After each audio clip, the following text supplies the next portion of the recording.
جب آدمی اللہ تعالیٰ کی نافرمانی کرتا ہے، گناہ کرتا ہے، اللہ کو ناراض کرتا ہے، تو پھر دوزخ تلاش کرنے کی ضرورت نہیں، پھر اللہ تعالیٰ اسی کی ذات کو دوزخ بنا دیتے ہیں، وہ خود دوزخ کا ایک نمونہ ہوتا ہے، خود دوزخ کا ایک نمونہ ہوتا ہے، پھر دوزخ کو کہاں تلاش کرے گا وہ؟ اللہ تعالیٰ اسی کو دوزخ بنا دیتے ہیں۔ کیا کر دیتے ہیں؟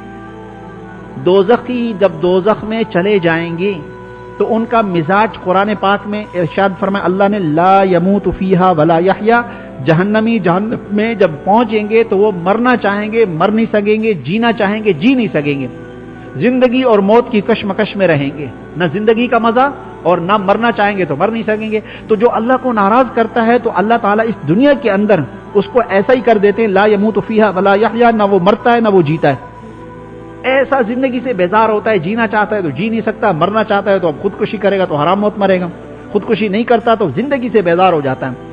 ہر عاشق مجاز، خصوصاً جو لڑکیوں کے عشق میں مبتلا ہوتے ہیں، ان کا مزاج جو پکا ٹکا یہ ہوتا ہے، ایسی زندگی ہو جاتی ہے نہ جیتے نہ مرتے ہیں۔ اور اسی طریقے سے لڑکوں کے عشق میں مبتلا ہوتا ہے، ان کی بھی یہی حالت، یہی کیفیت ہوتی ہے، نہ جیتے ہیں نہ وہ مرتے ہیں۔ عشق مجازی عذاب الہی ہے۔ حضرت تھانوی صاحب رحمۃ اللہ علیہ نے لکھا، عذاب الہی، اللہ تعالیٰ کے عذاب کا کون مقابلہ کر سکتا ہے؟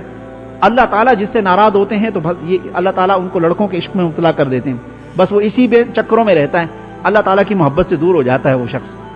تو یہ گندی چیز ہے، سب سے زیادہ گندی اور سڑان، اور اس وقت تو پورے عالمی دنیا کے اندر اس بات پہ زور دیا جا رہا ہے کہ ہم جنس پرستی اس کو قانونی تحفظ دیا جائے۔ جناب اللہ تعالیٰ کے نبی صلی اللہ تعالی وسلم فرمایا، میں اپنی امت پر قوم لوط کے عمل سے ڈرتا ہوں۔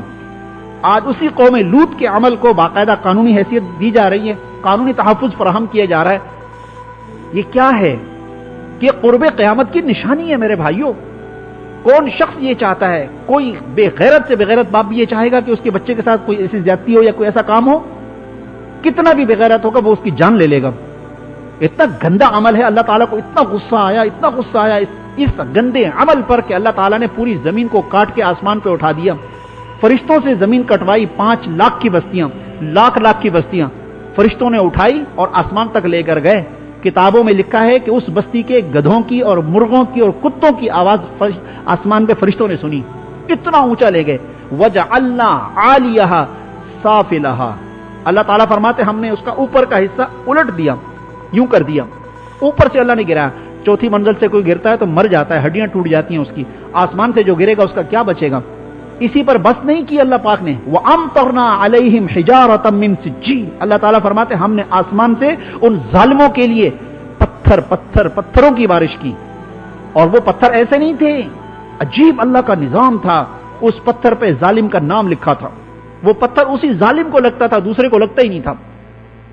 جو اس فعل بد کے اندر مبتلا تھا، اس گندے فعل میں مبتلا تھا، وہ پتھر اسی کو لگتا تھا، جب اس کو لگتا تھا اوپر سے لے کے نیچے تک ایسا کر دیتا تھا کہ بالکل ختم نسیم منسیہ، ایسا شدید عذاب اللہ نے نازل کیا۔ اور حضرت لوط علیہ السلام کو اللہ نے بھیجا تھا، ابراہیم علیہ السلام کے بھانجے تھے یا بھتیجے تھے، اللہ تعالیٰ نے ان کو نبی بنا کر اس بستی میں بھیجا کہ ان کو سمجھاؤ یہ کس گندے کام کے اندر مبتلا ہو گئے، اور شیطان ملعون نے یہ عادت گندی ڈال دی تھی، ورنہ فطرت سلیمہ کے بالکل خلاف ہے۔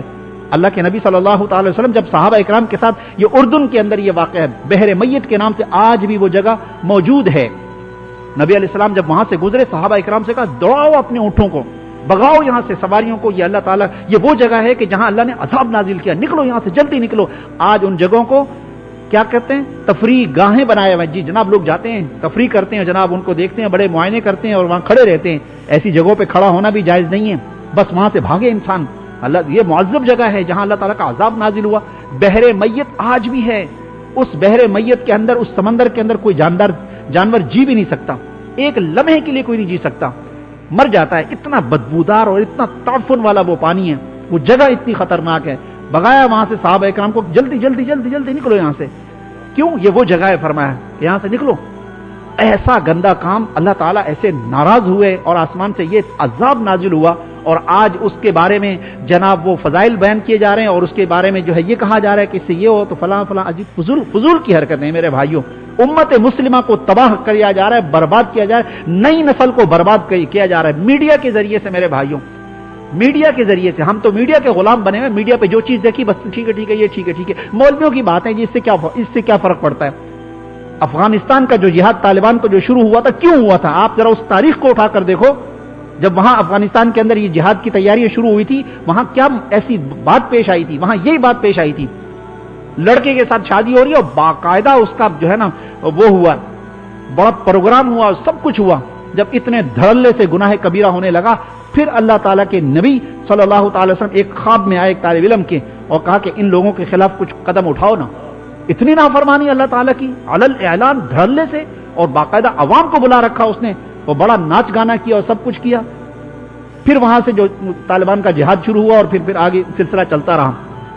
یہ تو گندا کام ہے میرے بھائیوں، گندی چیز ہے، بچے تباہ ہو جاتے ہیں، برباد ہو جاتے ہیں، زندگی بھر کے لیے ایک دوسرے کو آنکھیں نہیں دکھا سکتے، لیکن ابھی تو بڑا مزہ آتا ہے یہ گندے کام کرنے میں، بڑا لطف ملتا ہے۔ یہ گندگی ہے، غلاظت ہے، چند دن کی بات ہے، چند دن کی بات داڑھی آ جائے گی سب ختم ہو جائے گا۔ جب تک داڑھی نہیں آتی تو ہمارے لیے آزمائش ہے، وہ ہمارے لیے وہ امتحان ہے۔ مت دیکھو، مت قریب لگو اس کے، مت اس سے باتیں کرو، زیادہ لگنے کی کیا ضرورت ہے اس سے؟ لیکن یہ کچھ لوگوں کو یہ بیماری ہوتی ہے میرے بھائیوں، اصلاح نہیں کرواتے، اور کچھ ایسے ہیں کہ جو اپنی عزت کو داؤ پہ لگا کر لکھ دیتے ہیں اور اپنی اصلاح چاہتے ہیں، اللہ تعالیٰ ان کو معاف فرما دیتے ہیں، ان کی اصلاح ہو جاتی ہے اور اس گندے کام سے باز آ جاتے ہیں۔ چرس بھی تو چھوٹ جاتی ہے، شراب بھی تو چھوٹ جاتی ہے، زانی زنا بھی تو چھوڑ دیتا ہے، کتنی گندگی، اور یہ اس گندے کام میں جو ہوگا وہ بھی چھوڑ دے گا وہ بھی ایک دن۔ آخر کب تک کرتا رہے گا؟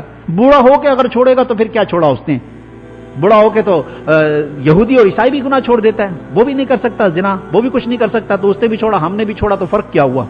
اللہ کے خوف سے گناہ چھوڑ دیں، اللہ کے ڈر سے چھوڑ دیں کہ میرا رب ناراض ہوتا ہے اس گندے کام سے، لہذا میں اس کو نہیں کرتا۔ اللہ تعالیٰ سے معافی چاہے کہ اللہ آپ مجھے معاف فرما دیجئے، جو کچھ ہوا اے اللہ بس غلطی ہو گئی مجھ سے، آپ مجھے معاف فرما دیجئے، آئندہ میں کبھی نہیں کروں گا۔ صدق دل سے معافی مانگے۔ اور اسی طریقے سے دیگر عورتوں کے ساتھ تعلق، یہ بھی غلط بات ہے، یہ بھی ناجائز ہے میرے بھائیوں، اللہ سے معافی مانگنی چاہیے۔ یہ مرض تو اتنا عام ہو گیا موبائلوں کی وجہ سے، اور ویسے بھی فحاشی، بے حیائی، عریانی، میڈیا تو چاہتا ہی ہے میرے بھائیوں، جگہ جگہ لڑائیاں، جگہ جگہ جھگڑے، اور یہ چیزیں قتل و غارت گریاں، یہ سب چیزیں اسی وجہ سے ہو رہی ہیں میرے بھائیوں۔